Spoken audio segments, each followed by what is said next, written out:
Hey everyone. I wanted to give you a bit of an update because last night my husband and I had a pretty good scare. I haven't been posting videos every day, so you probably don't know that my daughter is sick. So she's been kind of having cold symptoms for the last 5 days or so, and 3 out of those days were just normal, runny nose, a little bit of a cough, but she was still running around and being herself, so we weren't too concerned that it was bothering her too much.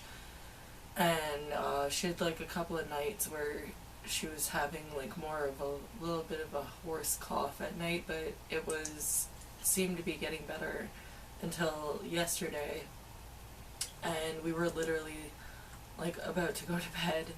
It was probably about 1 o'clock in the morning, just after 1 or so, and my husband and I were just out in the garage hanging out, and we heard her on the baby monitor, and my husband went upstairs to go check on her, and he came downstairs with her, and I had come into the house by then, and he was like, can you check her breathing? I'm a little worried about it because it's really hoarse and sounds like she's struggling to breathe a little bit.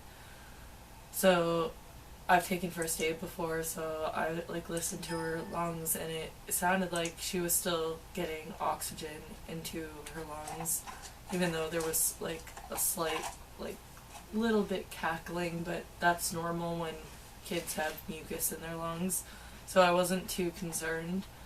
And then when I took her upstairs and laid her down again, the minute I laid her down, it was she had twice as much trouble breathing right in that minute. So I sat there with her for I told myself I would sit there for 20 minutes and just monitor her breathing, and if it got any worse that we would have to make a decision. And within a couple of minutes she was really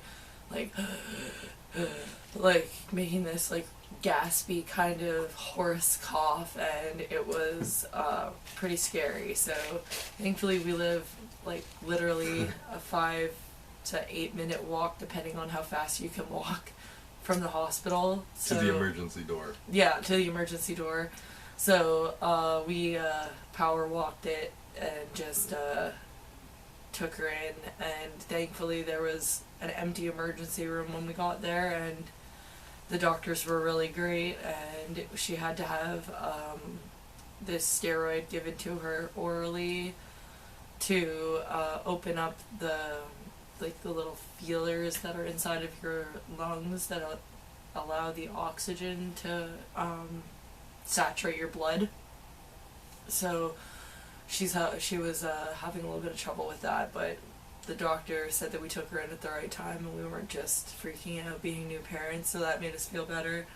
But it was really scary, and definitely our first major scare as parents. We were both had our emotional time. I was shaking. Yeah, Craig's was more last night, while we were at the hospital, and I was more the strong one, lying there in the hospital bed with her and keeping her, comfortable and trying to comfort her. And then once we were home today, yeah, you were you saw that she was, doing better, in a good mood, and she was going to be fine. Then it kind of I guess your guard went down, and you finally accepted. Oh yeah, then I started crying. I was like, oh my god, my baby. Yeah, it was pretty scary. But thankfully she's doing a lot better today, and they told us to just keep a close eye on her in the next 24 hours, and they even wrote us a prescription for a second dose of oral steroids if we needed to get it, but he recommended not to get it unless we needed it, unless her cough was getting worse, which it isn't. So we're not going to get the steroid. We're going to just keep giving her children's Tylenol and giving her lots of fluids and hope that she gets better quickly. But we did some reading and found out that after the steroid, most kids start feeling better within 2 to 3 days. So this will be in a few hours, officially 24 hours since they've given her the steroids. So we'll see how she is tomorrow, and we'll hopefully be progressing from there. But she had, what, 2 naps today? Yeah, 2 naps. Yeah, she had 2 naps today. 2 long naps. So hopefully the extra rest did her some good, and on top of sleeping tonight, she will wake up refreshed tomorrow. But I noticed her runny nose wasn't as bad today. Yeah, like her sneezes, she wasn't getting as much on her face, and she was in a pretty good mood. She wasn't as clingy as she was the other day, but she still wanted a lot of attention. She was still pretty clingy. Yeah, still wanted a lot of attention from just us, because there's other people here, and she usually will interact a lot with her aunt and grandmother and her grandfather, but normally when she's sick, it's just the 2 of us. Yeah, and that's what she's been doing. It's been like, mommy, daddy, no, nobody else touch me. She actually handled the strange people in the hospital like a lot better than I thought she would, but they had like, those little temperature things that they clip on your finger or whatever. She didn't want to have that on her hand, so the nurse put it on her toe and had to like put the medical tape on it so that she wouldn't keep kicking it off. And of course our little strong girl knows how to find a way out of everything, so we had to keep clipping it back on anyway. Yep. But yeah, I just wanted to share that story with you, because I'm sure if you're a parent watching, that you've had moments with your kids that have scared the absolute crap out of you, and have just like shooken the life back into you. You can, like, the flashes of your whole child's life go before your eyes and things like that. Like, it was really fucking scary. But but just, even though like I was scared and shaking, we were good though. We focused on what we needed to do, and we got it done. Yeah, even though we both probably had like a big ass pit in our stomach the entire time, because I know I did. Yep. But yeah.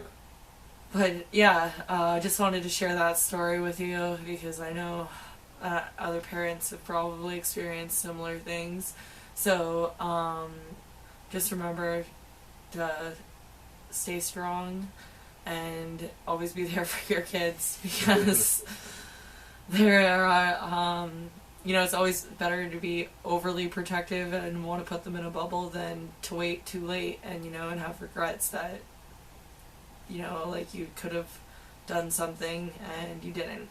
So that's what I always think about in those situations. Like, well, it's better to be safe than sorry. So I'd rather be the crazy overprotective parent than the neglectful parent that doesn't take my kid to the emergency room when they actually need it. So until next time, remember to stay strong, and you're never alone.